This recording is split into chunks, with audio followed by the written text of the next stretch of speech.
नमस्कार दोस्तों, welcome my YouTube channel जिसका नाम है सुनो यार कहानियाँ और मैं हूँ ललित। तो यारों के महफिल में पेश एक शानदार कहानी और कहानी का शीर्षक है प्रेम गूंगा भी होता है। एक मोहन नाम का लड़का था। वह काफ़ी गरीब था। उसके पास ना तो कुछ खाने को था और ना ही रहने को घर था। वह कभी फुटपाथ पर तो कभी अपने दोस्तों के घर में रहा करता था। वह एक नौकरी की भी खोज कर रहा था। बहुत दिनों की मेहनत के बाद उसे एक छोटी सी कंपनी में पेंटिंग का काम मिल गया। मोहन अपना काम पूरी ईमानदारी से करता था। धीरे धीरे उसके पास काफ़ी पैसे हो गए। बाद में वह काफ़ी धनी भी हो गया, लेकिन उसे अभी भी अपने अंदर कुछ कमी महसूस होती थी। मोहन के माता पिता बचपन में ही दुनिया को छोड़कर चले गए थे। उसने कभी प्रेम को जाना ही नहीं था।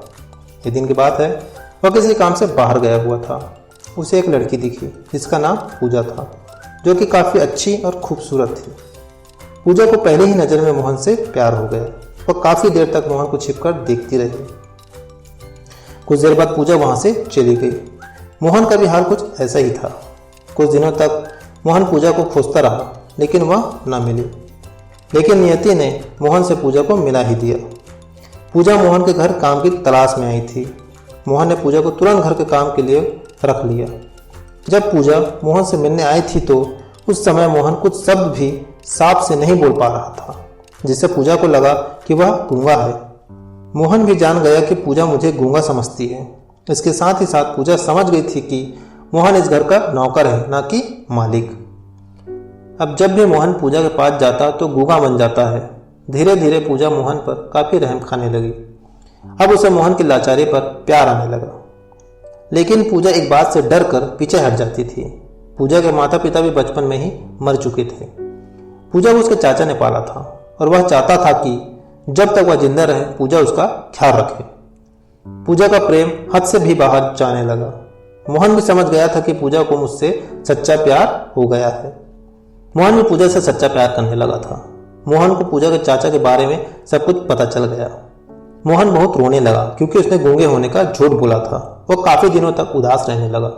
पूजा अपने सैलरी में से मोहन का इलाज करवाने को कहती थी।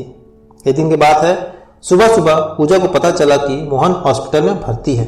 वह दौड़ते हुए हॉस्पिटल पहुंची तो उसने देखा कि मोहन बेड पर बेहोश पड़ा है। उसके आसपास काफ़ी मशीनें लगी हुई थी।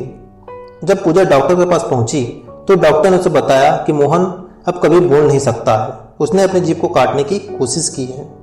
इसके साथ ही डॉक्टर ने पूजा को एक पत्र भी दिया।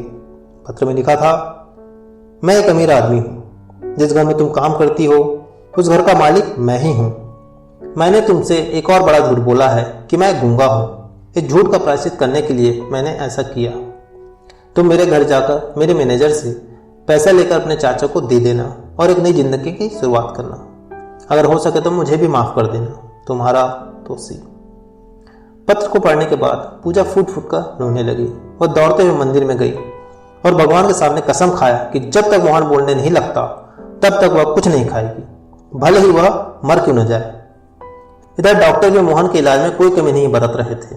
आखिरकार ईश्वर ने दोनों की मन की बात कबूल कर ली और मोहन बोलने लगा, लेकिन वह अपनी याददाश्त खो बैठा। उसे कुछ भी याद नहीं था। पूजा ने मोहन की याददाश्त लाने के लिए काफ़ी प्रयास किया, मगर वह सफल नहीं हो पाए। अगर प्रेम की नींव झूठ पर रखा जाए तो वह गिर ही जाता है। कहानी अच्छी लगी तो लाइक करें, शेयर करें और चैनल को सब्सक्राइब कर ऑल में क्लिक करके बेल आइकन भी दबा दीजिए दोस्तों।